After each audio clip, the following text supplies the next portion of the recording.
Bonjour, aujourd'hui on est au deuxième tour des municipales, alors on va s'intéresser à propos de panneaux de résultats par exemple, à un plugin de la plateforme FX Factory qui s'appelle Stupid Raisin Datapop et qui permet de faire des graphiques, des courbes, des statistiques de manière assez simple dans Final Cut Pro 10. Alors ce qu'il faut savoir c'est que il y a un plugin gratuit qui est mis à disposition pour attirer le chaland un petit peu, qui s'appelle Stupid Raisin Datapop Free, dans lequel il y a 4 modèles ici. Et par exemple celui-là qui permet de faire des petites barres assez simples avec des pourcentages, ou celui-là de la même manière, ou des petits camemberts assez simples également avec juste un pourcentage.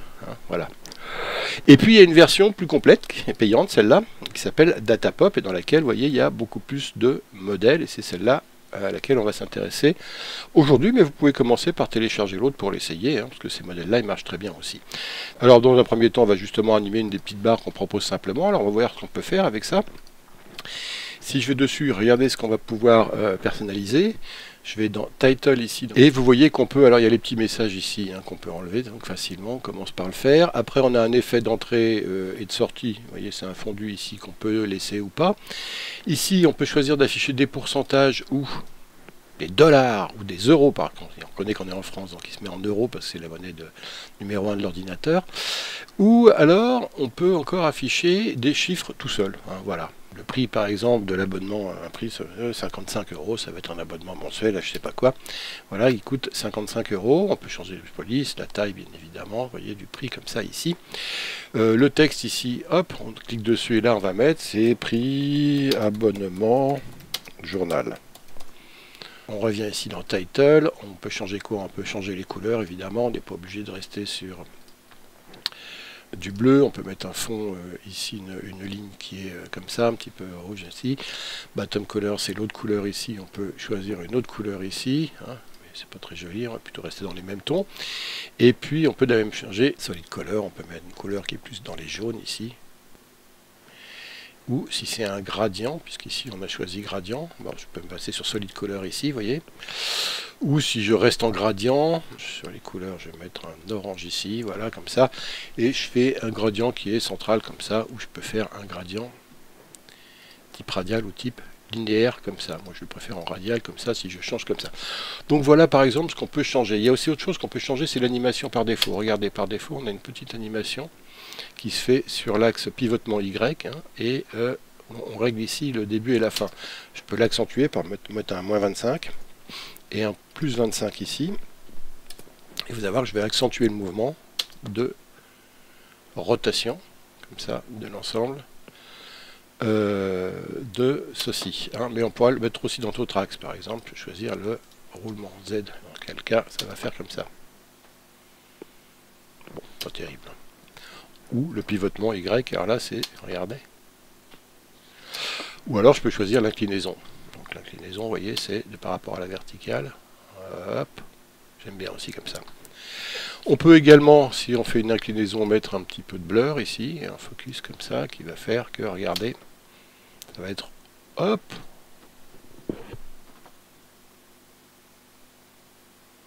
Voilà, ça va partir dans le flou, et il y aura un moment où ce sera net, et un autre ce sera flou. Et le focus offset, on le règle ici. Hop, beaucoup, un petit peu. Voilà, et le blur à monte, on règle ici comme ça. Donc tout ça, vous le voyez, peut se régler. L'emplacement également ici, vous voyez, de la vignette, du gradient. Et puis le fade in time, le début du fondu et la fin également se règle ici. Vous voyez toutes les options qu'on a ici. Alors maintenant, on va en essayer un autre qui est celui-là. Cette statistique-là, par exemple, on va dire, ça va être par exemple la population d'un pays, etc. Alors ici, vous voyez, si c'est de la population, on va mettre des gens, mais on peut choisir de mettre autre chose. Si on va dans Title, tu restes ici, toi, voilà. Si on va dans Title ici, vous voyez qu'on peut choisir d'afficher soit des hommes, soit plein d'autres choses comme des maisons, c'est une statistique sur l'immobilier par exemple, des caméras, si c'est une statistique sur le taux d'équipement en appareil photo de je sais pas quoi. On peut choisir plein de figures comme ça différentes, des cercles, des nuages, si c'est une statistique sur la météo, des gosses, hein, voilà. Il y a pas mal de figures qui nous sont proposées. On peut le mettre soit en rectangle, soit en ligne comme ça, hein. Donc ça veut dire qu'en ligne, vous voyez, ça va remplir ici jusqu'à arriver le chiffre de statistique qu'on a voulu. Par exemple, le taux de fantômes aujourd'hui dans la ville, 65%. Dans ce taux, évidemment, hein, regardez ici, je peux le changer, ça peut être 84%, auquel cas la ligne ira plus loin. Donc voilà, soit ligne, soit rectangle, hein, j'ai pareil, ce remplissage ici jusqu'à 84% de fantômes dans ma ville, par exemple. Alors ici, on peut aussi choisir de mettre, si on veut, de customiser ce qu'on met derrière, hein. Hop, par exemple, ici, j'ai une barre de dépôt cette fois-ci, et dans ma barre de dépôt, j'ai choisi de mettre une éolienne. Hein, par exemple, ici, je vois que à la fin, j'ai chargé un petit graphique éolien, ça ici, donc je l'applique. Et vous voyez qu'à la place, alors je vais plutôt le mettre pour qu'on le voit mieux, parce que là c'est trop petit en ligne. Vous voyez que j'ai des éoliennes là qui viennent là. Donc si je remplis ici, hop, regardez. Simplement, comme je ne suis pas en noir et blanc pur, vous voyez, quand la ligne de gris, elle vient recouvrir le reste. La ligne de gris, on peut changer sa couleur, on a dit, ça peut être ça, ou ça, voilà, ou ça peut être ça, comme ça. Fill time également, hein, ça peut être plus rapide, l'arrivée à 84%, ça peut être plus lent également, hein, voilà, tout ça se règle. Vous voyez ici ce qu'on peut faire, et encore une fois, ici, on peut choisir plein de choses différentes, hein, des dollars aussi, également, ici, hop. Mais si je regarde bien, est-ce que j'ai des euros? Oui, j'ai des euros, et j'ai même des yens, si je veux, ou même des livres sterling. Donc, vous voyez qu'on peut changer bien des choses, hein. Une troisième ici, alors là, c'est une statistique sur des pays, alors c'est pareil, hein, les pays peuvent se changer. On a plusieurs, on a la carte du monde, ou la carte des États-Unis, ou la carte de l'Allemagne, on a la France, heureusement, et par contre on n'a pas l'Europe. Alors moi j'ai chargé une carte d'Europe, on va essayer de l'utiliser. Ma carte d'Europe, regardez, c'est ça par défaut que j'ai trouvé sur internet. On va essayer de l'utiliser là. Donc mais alors pour l'utiliser ici, il faut qu'elle soit en noir et blanc si possible, sinon je vais avoir du mal à la remplir ici. Regardez par exemple si je la mets là, si je fais custom et que je descends en bas ici et que je mets ma carte, appliquer ce plan, regardez ce que ça va me faire. Ça va me faire un truc de remplissage qui ne va pas être terrible comme ça ici. Par contre, si cette carte ici, je viens la poser dans mon projet à la fin, comme ça, et qu'elle, je lui applique un filtre je fais dans incrustation, un incrustateur en luminance ici. Regardez, alors j'incruste en luminance, je vais faire une inversion et je vais essayer de détacher le bleu uniquement de, voilà. Et cette fois-ci, c'est ça que je vais appliquer. Alors donc je viens dans mon title ici et je vais cette fois-ci faire appliquer sur ça. Cette carte-là, je l'applique. Et regardez, cette fois-ci, j'ai une Europe qui se détache mieux, hein, donc qui se remplit mieux. À part qu'elle n'est pas la bonne taille, mais ça, la taille, on peut regarder la lignée, donc je vais essayer d'avoir une taille qui remplisse bien ma... Hop, et en jouant sur la position également, voilà que j'ai le bas à 0 et le haut à 100. Et regardez, cette fois-ci, je remplis mon Europe, hop, à 70% ici. Alors il y a des choses qu'on peut régler aussi également, hein, j'ai pas fait le tour, mais vous voyez que, bon, build-in, build-out comme d'habitude, les couleurs comme d'habitude du graphique, hein, le temps de remplissage. Alors style dash, c'est des lignes, c'est des points, ou ça peut être des lignes, comme ça, ou ça peut être des points, ou ça peut être des, voilà, des tirets, comme ça. Opacité, c'est-à-dire qu'on peut les enlever également, hein, mais on enlève à ce moment-là la ligne ici, les 0 à 100.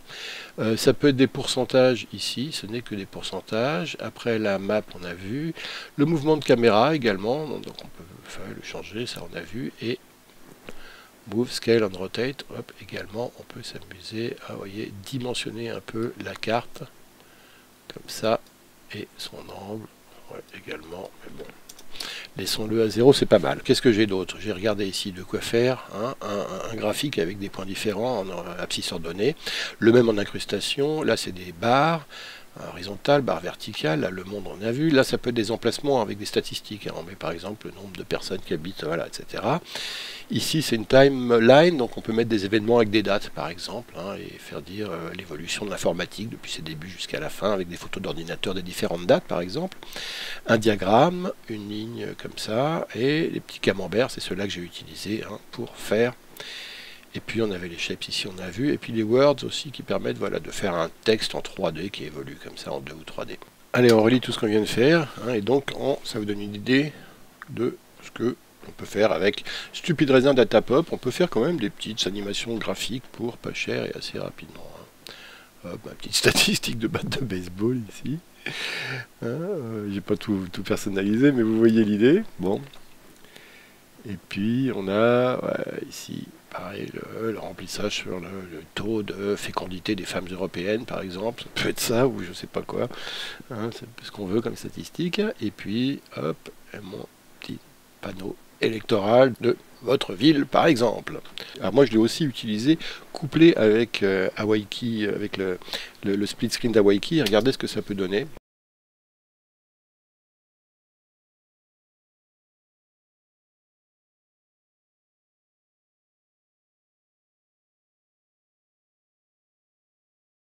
Voilà donc ce qu'on peut faire avec ce petit plugin. Je vous mets les coordonnées comme d'habitude pour le retrouver sur la plateforme FX Factory. Merci et à bientôt.